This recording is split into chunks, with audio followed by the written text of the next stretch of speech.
Hello there, Escambia County, and welcome back to a new school year and a new set of videos. It's your Tech Tips in a Flash with your Information Technology Professional Learning team. And today, I want to showcase all the things you can expect to see from us this year, starting with Google Workspace. Now, we're going to keep you up to date with all of the latest information about your Google Workspace. And while there may be transitions with Google Classroom, your workspace, well, it's not going anywhere. So check out our video on productivity tips and tricks and let Workspace work for you.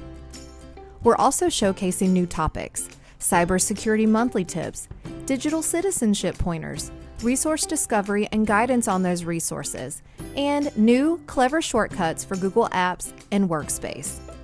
And last but not least, we want to hear from you. Fill out our content request form.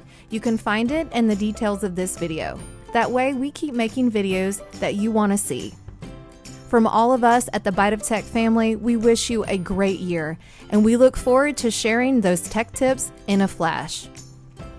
Thanks so much for watching. Be sure to check out our recommended video that's here below. And remember that content request form I mentioned? We'll fill it out so we keep making videos that are just for you, because that is a Byte of Tech.